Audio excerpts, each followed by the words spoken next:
us to know you. Well, our lesson study is all about finding rest in family ties. Lesson number 6. Now, I don't know how you felt when you looked into this lesson. Did your family all of a sudden look normal? Did it seem that in actual fact your family looks like it's better than normal? When I looked at this, I was quite taken as the author took the time to take us back to Abraham, to Isaac, then to Jacob, and then that very interesting study in Genesis chapter 34, which has got to do with a sister being violated, and then how that the brothers take action against that, but with deception. And you look at all of this and you kind of wonder, wow, is this the kind of family background that most of these people had? And the author goes on to say that there are many things in life that we can choose, but one of the things we can't choose is family. And I was looking at this and I was trying to figure out, what is the author trying to establish here? What's he trying to do?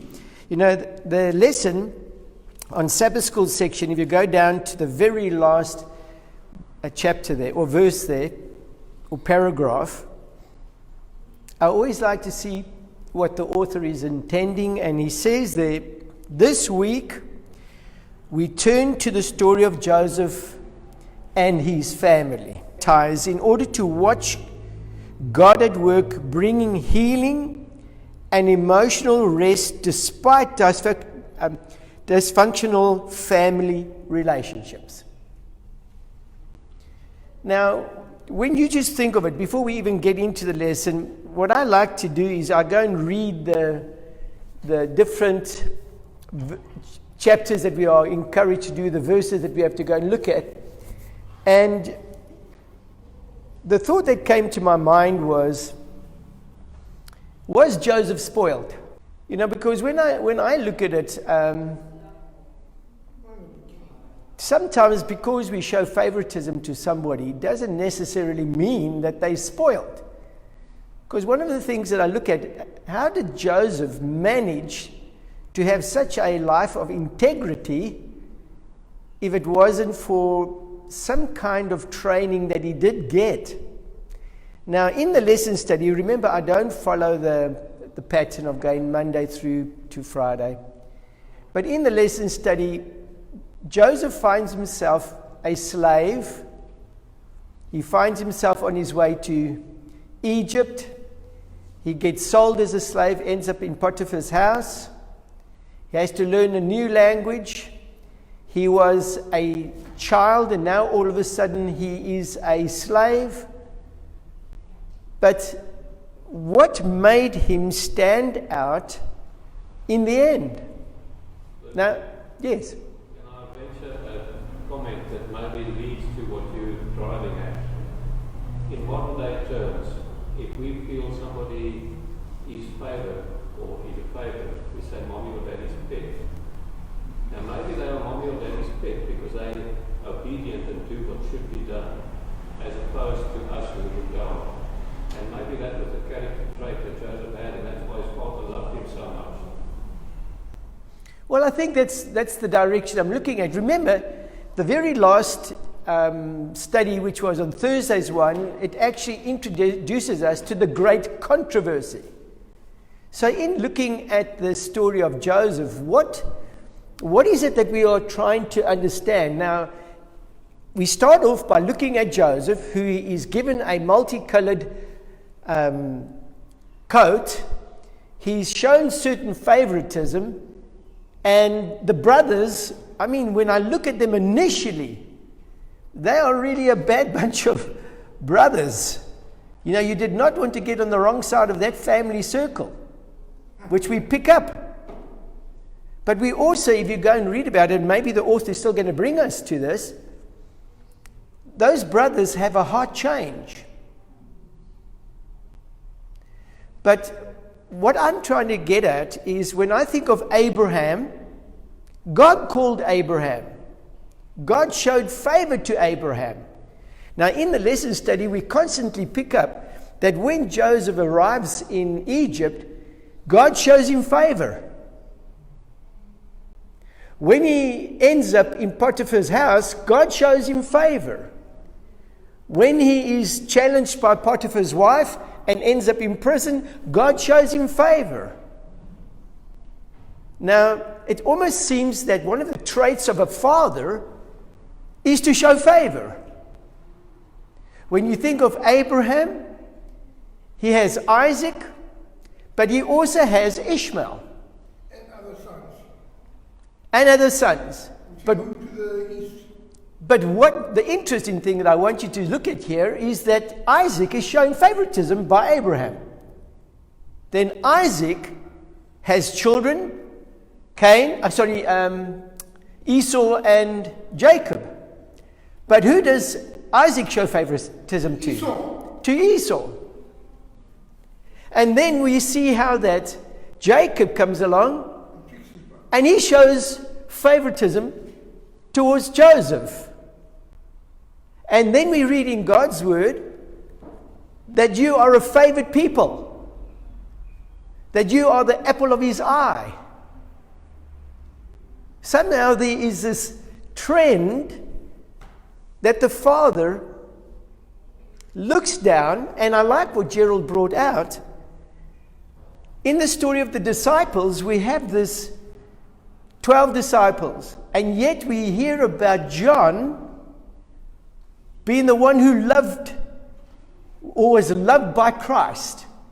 He's actually referred to the one that Christ loved, that Jesus loved. Now, Gerald said that it wasn't because of favoritism, but because of what?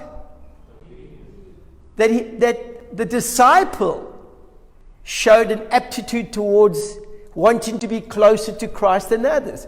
I mean, when you think of John the Beloved, how often, right in the very closing chapter of John chapter 21, we find the story where Christ is trying to reinstate.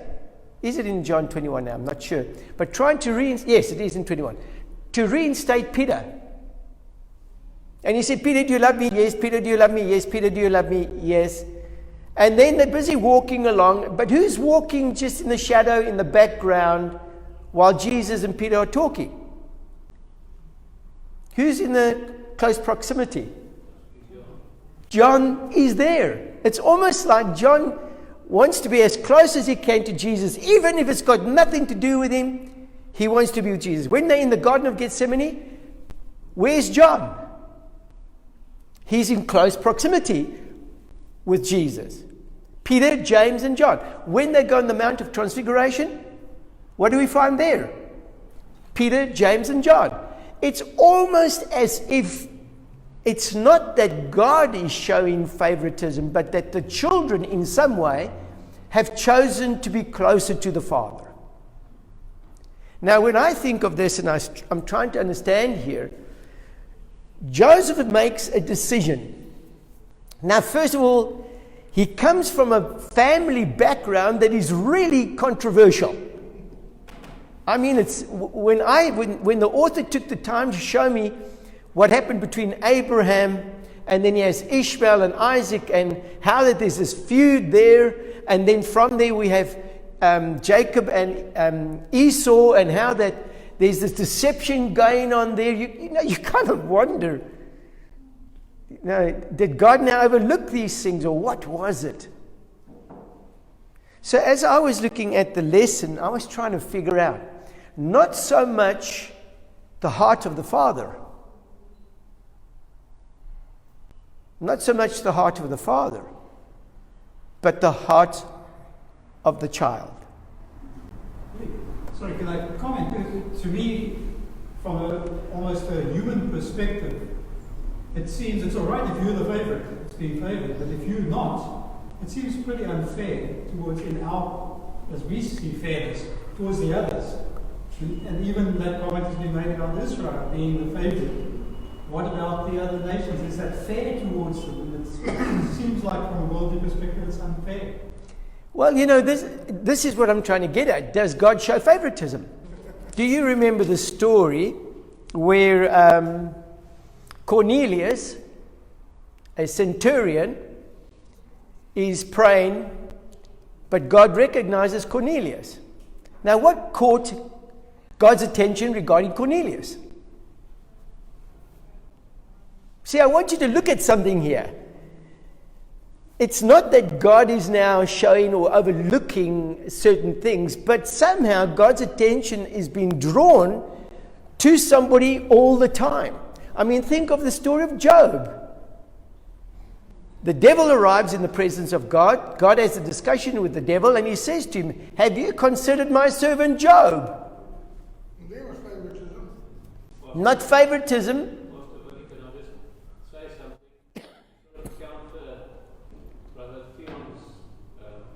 Comment. Yes, you need to counter it.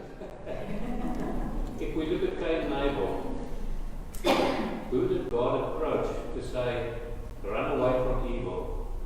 Evil is knocking at your door. So does that show favoritism from God's side? He was as keen to save Cain as what he was to save Abel. And he actually came and warned Cain. But Cain was the one that turned. Well, that's interesting. But just before that whole discussion, why was Cain unhappy? Because God did not favor his sacrifice, but he favored Abel's. Why did he favor Abel's? Because he loved Abel and hated Cain? Was he saw what was in his heart, not what he gave him. No, you see, the interesting thing is that Cain did not do what was required. So I want to come back here. Is it not because Cain had envy in his heart when he gave Well, why did he have envy? his heart and felt them? But why did he have envy? He had envy because Abel's sacrifice had been approved by God. But why did God approve his sacrifice? Because his heart was pure. Because he knew he had done what God requested. So you see, I want you to look at this. It's not that God shows favoritism at all. Let's get back to the story of Cornelius. Peter is on the roof. There's no doubt in our mind that Peter is a key figure in the discipleship of Christ. And he's got this kind of wrong understanding that God does not like Gentiles. Do you understand? That God doesn't show favor towards them. And yet, something is going on in the back scene with Cornelius. And the problem is that God has noticed Cornelius, whereas Peter would have never noted him. So when Cornelius wanted to know who this God was, God instructed him, go and find Peter. Now when Peter arrives at Cornelius' home, the interesting thing is that Peter starts with this whole discussion. Can you please tell me why you've called for me? God didn't tell him anything. He just told him to go with the people that were sent to him. After Cornelius goes on to explain what had happened, how that an angel of the Lord had appeared to him, and that he was told that he wanted to know this God that he's serving in ignorance, Peter turns up in the end, because while Cornelius is still telling him all of this, what happens to Cornelius' family? They receive the Holy Spirit. The tongues of descend on them, just as it did on the disciples in the day of Pentecost. Now, the tongues coming down on the disciples at the day of Pentecost was a way in which the world got the understanding that these were mine. All of a sudden, while Peter is still speaking to Cornelius, the tongues come down from God, showing Peter that these people are mine. And that's where Peter turns around and says, you see that God is no respecter of persons. So, that he doesn't choose favorites. In actual fact, the gospel is available to all to be saved. But the problem is, are we making this issue? So the reason why I'm bringing this all out, When I think of us as a church, we definitely show favoritism towards the people in the church compared to the people outside. We would rather help those of us in our church than help people outside. And the only time that we're willing to help those outside is if they become part of the family. Now that is, to me, as I was looking at this whole thing, I think our church, if we had to look at, we are a church family. We are dysfunctional without a doubt. I mean, we've got weird and wonderful personalities in our church. And yet, what I see so many times is that it's not that God is showing, but is that the reaction of the person to the love of God that makes a difference. It makes me think of a little boy. His name was really Dennis. And I used to call him Dennis the Menace. He was about 7, 8 years of age. Blonde hair, exactly like Dennis. It was in my very first church I had in Newcastle. This little boy, when I would give his parents Bible studies, would sit and would play close by, but I could see that he was full of mischief. I could see that. I could see that the parents had their hands full with him. He was the only child. On Sabbaths, if there was a noise or screaming going on and girls running away, I knew that the person that was chasing them was Dennis. And yet, his behavior caught my attention all the time. One day, Dennis came to me, this little boy, and he told me that he had had an experience where he was playing with these, these planes that you throw that glide. But he had thrown his plane and it had gone up and landed on the roof. Now he had heard in the studies that I was doing with the parents how important prayer was. And this little boy, when his plane landed on the roof, he was concerned. He didn't know how he was going to get it down. But he had learned from his mother and the study that I'd given them that all you need to do is to pray. And he went on his knees right there in the garden, prayed to Jesus to take his little glider off the roof, and the wind came up, blew it off the roof, and it landed on the ground. Now I want to ask you this. Did God hear that little boy's prayer? Yes. And when I heard this, it caught me. And then, he would come, as I said, he was always up to mischief. But this particular day, I was speaking to some of the parents, and we were in deep theological discussions about, only things that we as Adventists like to be deep in thinking. But this little boy was running and he was chasing the girls again. But as he came around the corner and he saw me, he came running towards me, wrapped his arms around my leg and just gave me a hug right there. Now I want to ask you, who had my attention? The parents or Dennis the Menace? Dennis the Menace. So what I'm trying to get at here, when I look at the story of Joseph and I look at the great controversy, I recognize that what I'm being taught here, it's not what God is choosing, it's if we are choosing. Now, in the lesson, there came a crucial time in Joseph's experience that played a very important role. Can you tell me when that experience took place? If you go to Monday's section. In a statement taken out from Ellen G. White's writings, Patriarchs and Prophets, she makes a comment, and I always love this extra insight that we are entitled to.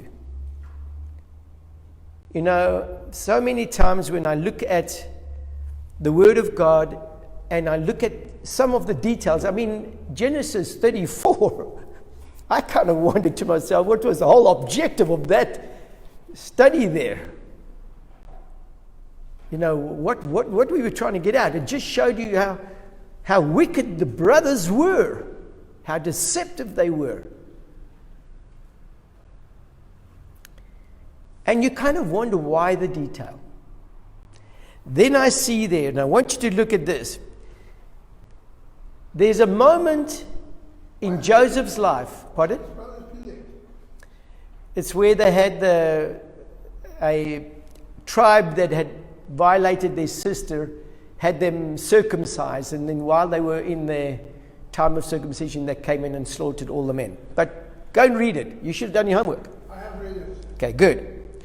It says here, then his thoughts turned to his father's God. So first of all, listen to this. Joseph is a slave now.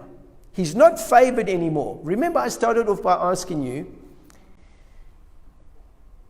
did the father only teach Joseph ethical principles, or did he teach all the brothers? All of them, dear friends. So when I look at this, Joseph is there, he finds himself, and for a moment, depression gets hold of him. For a moment, he is caught in this unfairness of everything. For a moment, he's looking at himself and he's feeling sorry for himself. And how many of us find ourselves in moments like that? Where we kind of ask, why me? What did I do wrong? Joseph is favored by God in the sense that he reveals to Joseph dreams.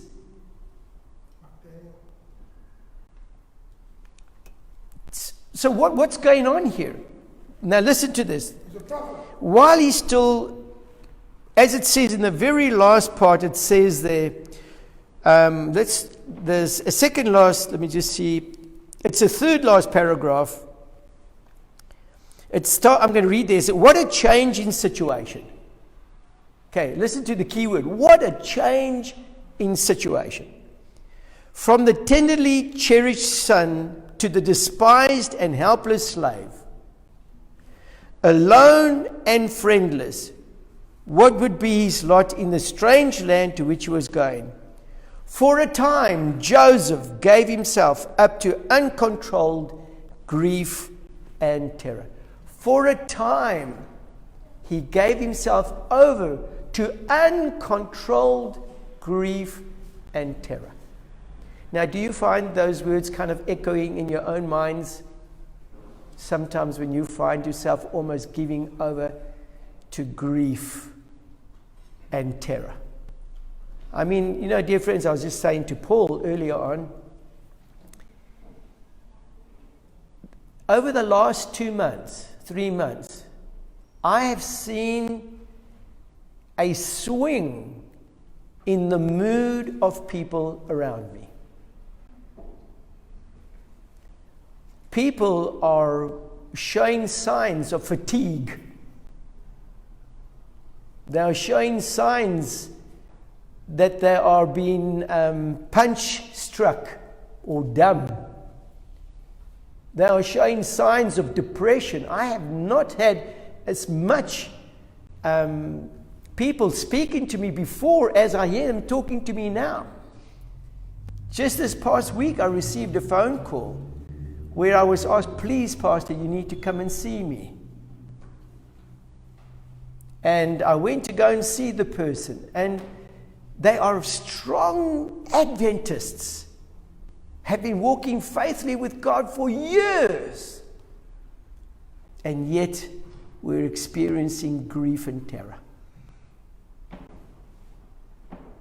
And I look around, and I'm a little worried, but when I looked at this, I was quite encouraged. Because listen to what each one of us needs to recognize. When you find yourself in that position where it's uncontrolled grief and terror, listen to what happens next. It says there, then his thoughts turned to his father's God.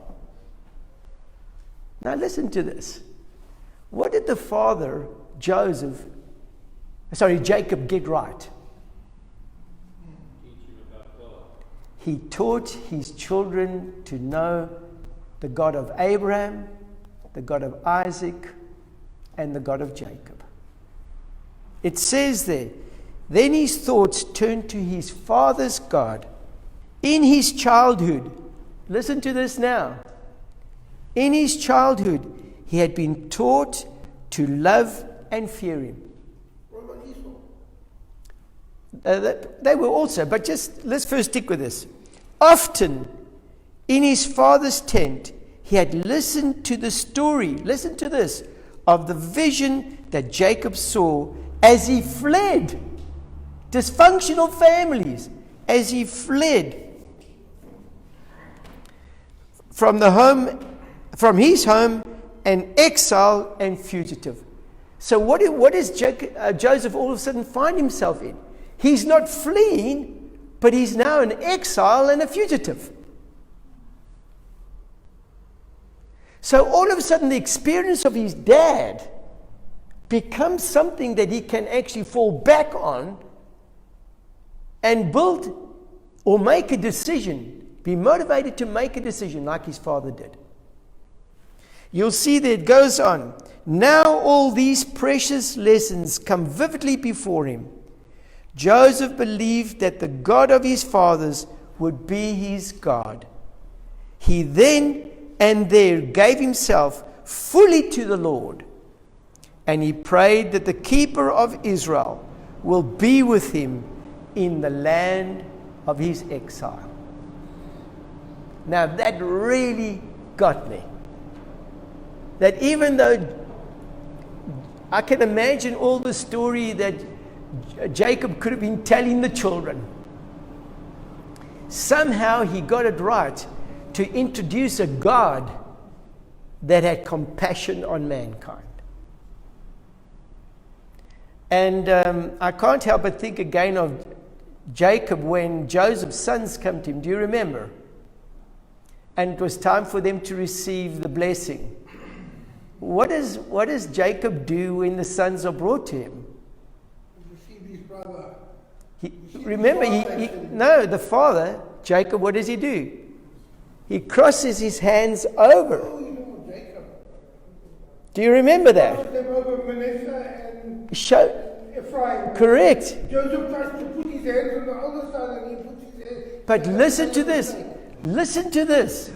What is the father doing here? Blessing the younger son, he'll be a senior over his older brother. I want you to understand something Stop the here. blessing around like what happened to him. That's correct.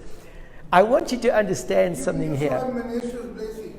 Why do we have that story?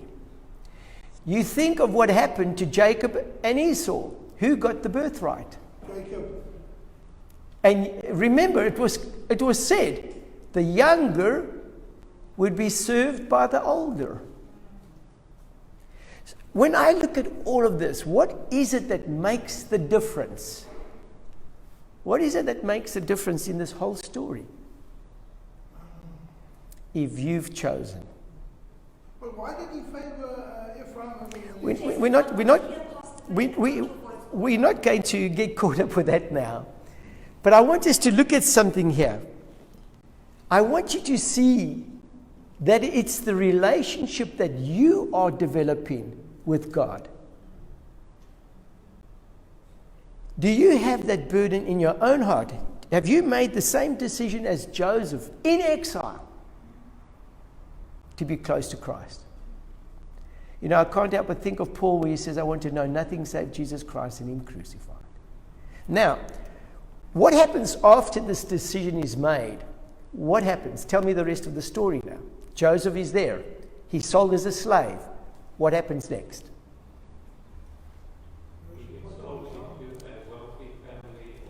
He gets introduced to a family. And God favors the hands of Joseph. Isn't that true? I'd like you all just to turn with me to Psalm chapter 1. Now, if I had to ask you something, does Psalms come before Genesis? No, it comes later. Comes afterwards, isn't that true? Psalm chapter 1. I want you to notice that when you've made a particular decision, you can expect something. chapter 1. Now, while we look at the psalm, I want you just to consider for a moment the decision that Joseph had made. Psalm chapter 1 says, "Blessed is the one who does not walk in step with the wicked." Did Joseph make that decision? Or stand in the way that sinners take? Or sit in the company of mockers? But whose delight is in the law of the Lord, and who meditates on his law day and night. Now, first of all, before we go any further, did Joseph make that decision? If we look at this, did Joseph make that decision to make the God of his father his God? Now, what would you expect? I mean, if you think of it, Abraham made the decision, God blessed Abraham. Isaac made the decision, God blessed Isaac. Jacob made that decision, God blessed Jacob. Joseph makes the decision, what do you expect? It's still to get the blessing. So the blessing isn't just given out randomly, the blessing is given according to certain conditions.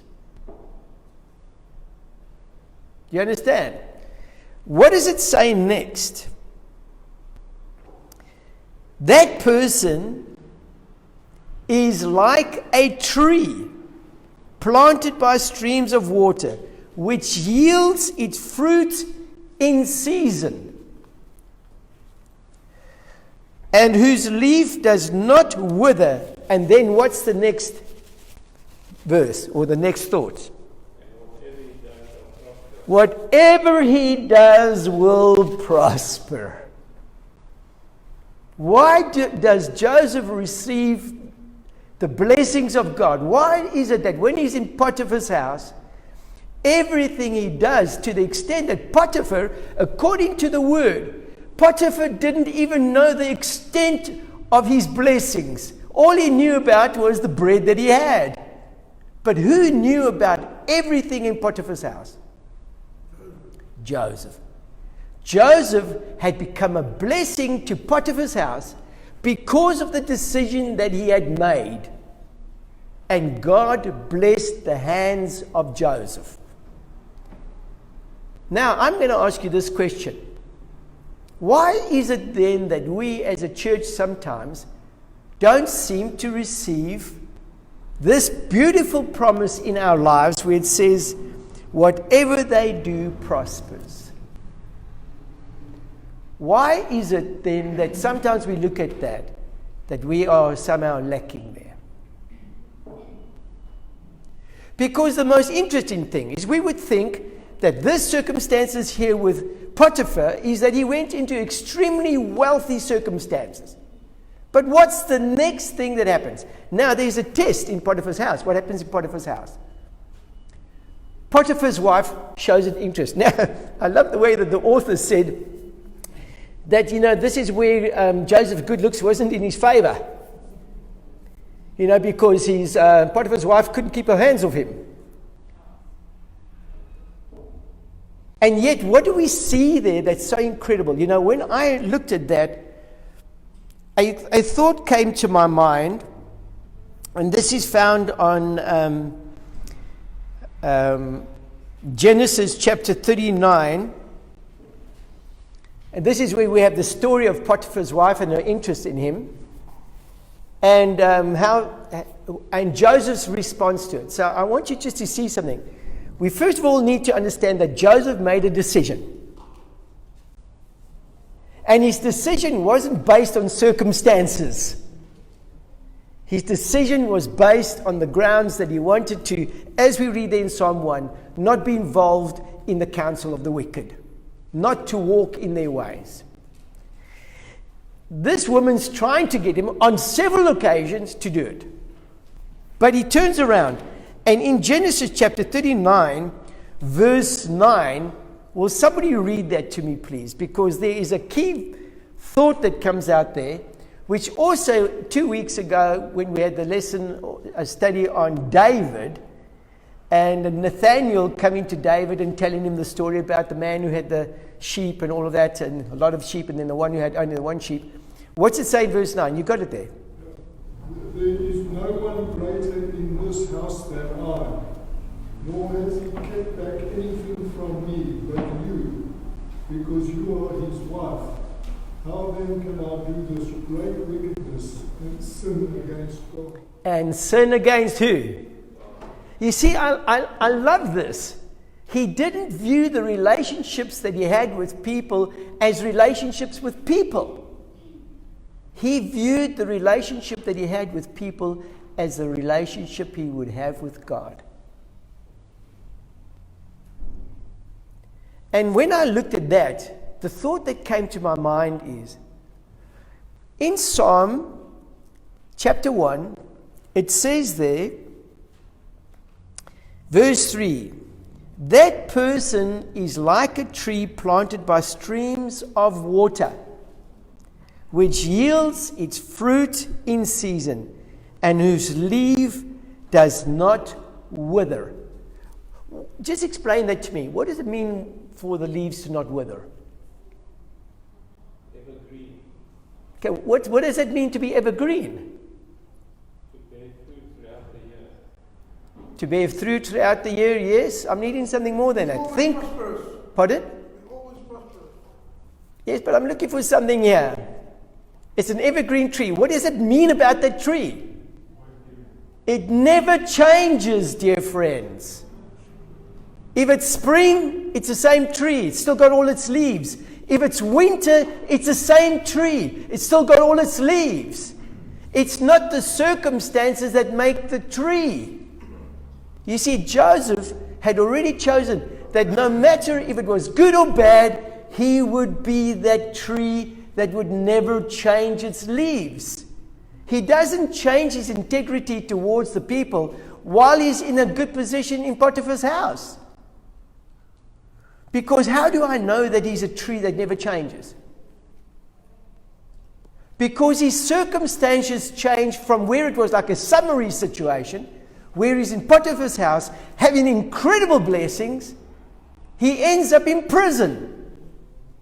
The total opposite. And yet, what's he still like? To the extent that the keeper, the warden of the prison department, hands over the keys to Joseph. And everything that Joseph did in prison prospered. You see, he wasn't a person that one moment served God and the next moment didn't.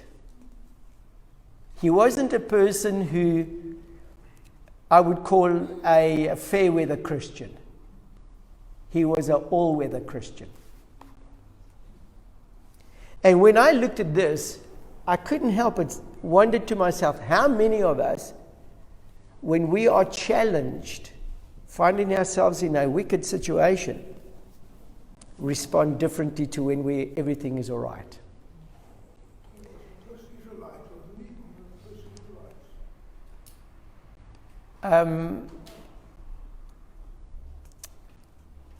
I wonder sometimes why we do the things that we do. Do we do it because of the blessings that we're going to get?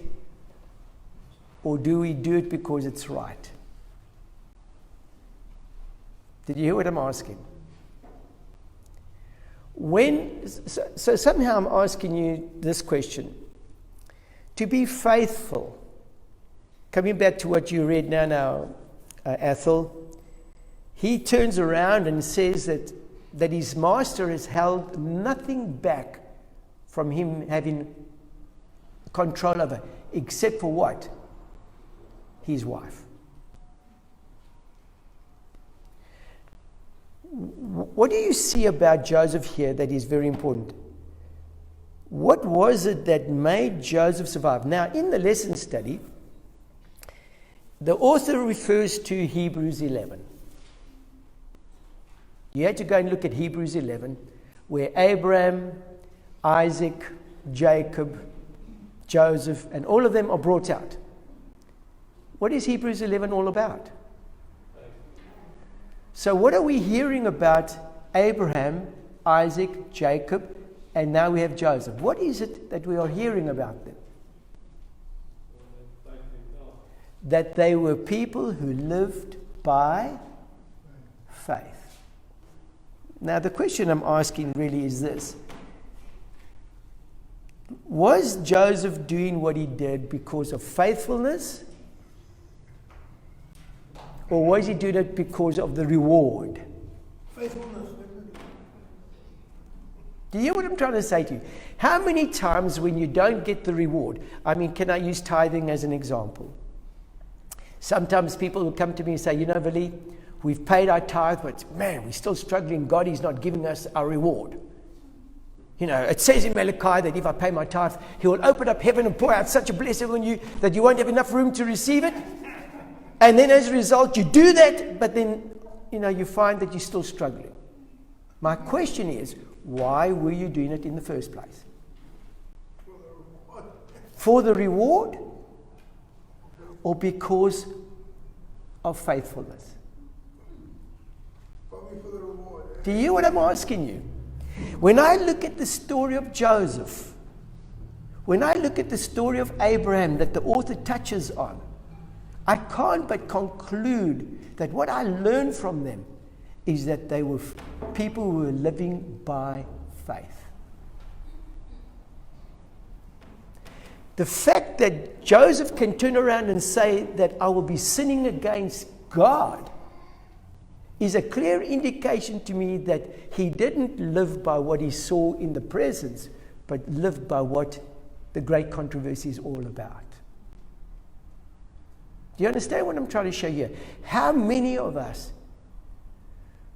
will turn away from God one day because somehow we don't feel that we've received the reward for being faithful? When I think of Christ, do you remember the great multitude that he sent out to go and witness for him? And then in that story we hear how he tells them about the hardship that's going to come. And then it says a whole lot of them left him because that was too difficult to swallow. And then Jesus turns to his own disciples, and I want you to listen to me here. He turns to his own disciples and he says to them, are you also going to leave me? Do you remember that? And Peter's response was what? Where will we go? You see, I want you to understand, when I looked at this, the world we're living in is basically a world that's going to test your faithfulness. And so, when we look at these challenges that comes to Joseph's life, I mean, he's a good kid. We will say maybe shown favoritism, but it wasn't because the dad just spoiled him. It was because the kid loved his dad. Do you understand what I'm trying to show you? It wasn't that the father overlooked the wickedness of his sons. No, Joseph pressed close to his father. And when I look at this, and I'm trying to figure out, what do we show the world? When I look at the great controversy, I want you to go with me to round off this study. Because the whole objective of looking at the story of Joseph, which comes out also in Ephesians that you had to read, was for us to recognize that we have examples given to us for what purpose? So that when we are placed in those circumstances, similar to what Joseph found himself in, that we will, by Joseph's example, do that. How many of you know 1 Corinthians 11 verse 1? What's it say there? Okay, it's also 1 Corinthians 4.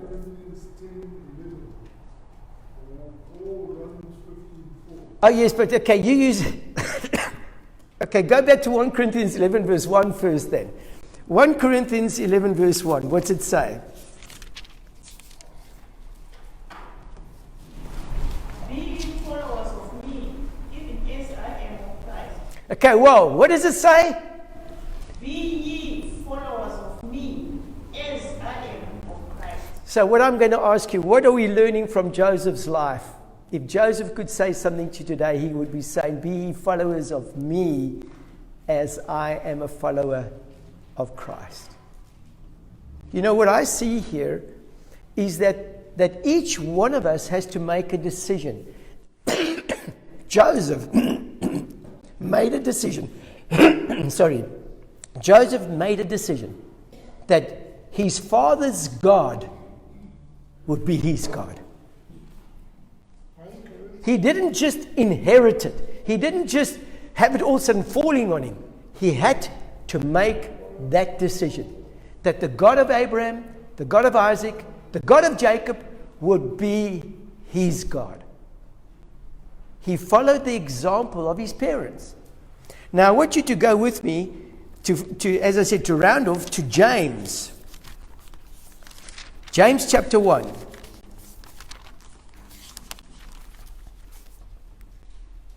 And I want you to look at verse 3. Now, if I had to quote this verse to Joseph there in Egypt, do you think he would have liked to slap me or curse me in some way? Maybe you don't know why, but what's it say there in verse 3? James chapter 1 verse 3, what's it say? Ethel, you've got it. Starting in verse 2. Yes, okay. My brethren, count it all joy when you fall into various trials, knowing that the testing of your faith produces patience. The testing of what? But we said, That's in James chapter 1, verse 2 and 3. Thank you, Ethel. I did see that you're right there. What is the purpose of the trial? To realize the genuineness of your decision. Do you remember there in Deuteronomy where God says, I tested you in the wilderness for 40 years to see what was in your heart, whether you loved God and would keep his commandments. So I'm going to just say this to you, dear friends. The world that we are living in now is basically trying to figure out if you are faithful to God. And what I was intrigued by was the test of Joseph's life a test on the Sabbath.